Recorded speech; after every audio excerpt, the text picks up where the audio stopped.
мынау әйтеуір шама жеткенше жақсы болса деген ниет қой. Сол отбасы жайлы айтып жатырмыз ғой.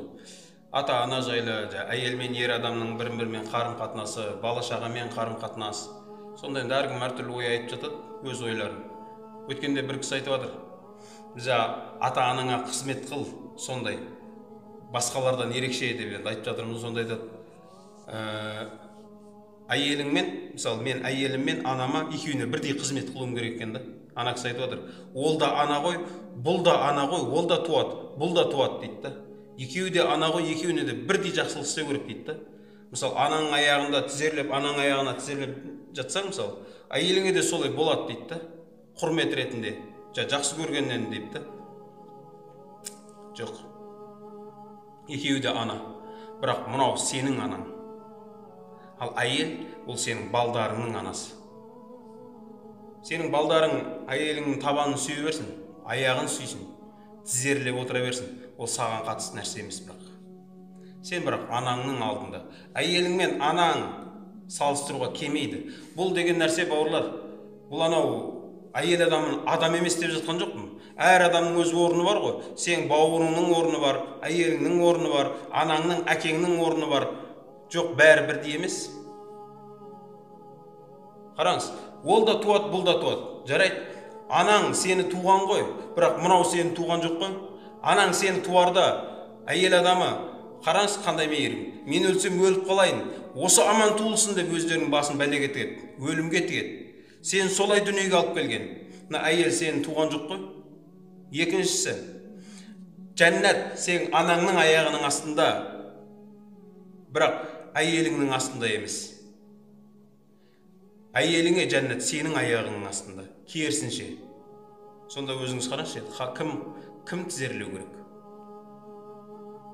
Әйел мен адам екеу, әйел мен ана, ол екеуі екі бөлек нәрсе. Дұрыс, ана, бірақ мына сен әйеліңе өз аяғын сүйетін адамдар бар. Ол өзінің бала-шағасы, немересі. Ешқашан, бауырлар. Бұрын біз кімнің ұрпағымыз біз? Аталарымыз қараңыз. Мына отырардың заманында атқа мініп қашпақшы болған кезінде отбасы тұр. Әйелі, баласы, бауыры, анасы тұрған кезінде анасы мен бауырын атқа мінгізіп, не дейді?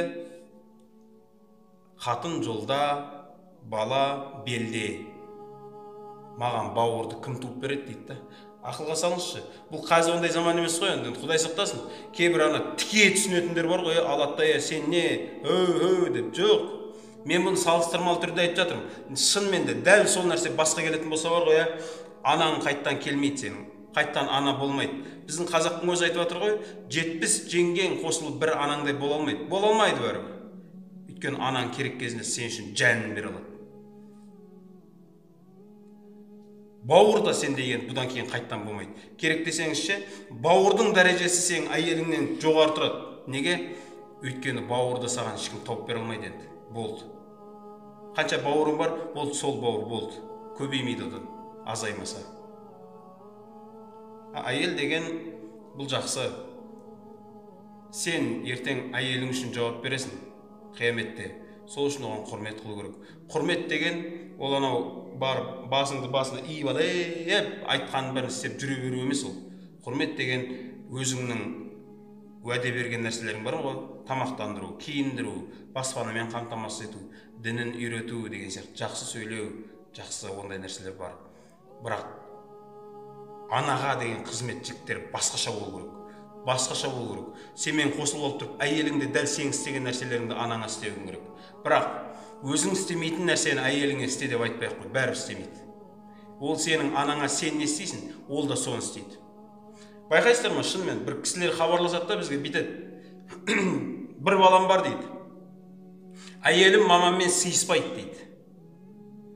Сөйтеді да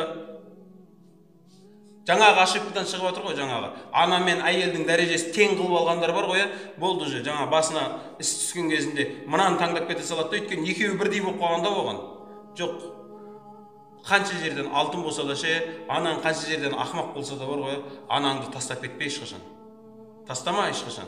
Мынаны тастасаң да бар ғой, енді екеуінде тастамағаның жақсы ғой, бірақ біреуін тастау керек болды ма, онда мынаны таста, онда анаңды емес. Өйткені бұл табылады. Анаң табылмайды қайттан.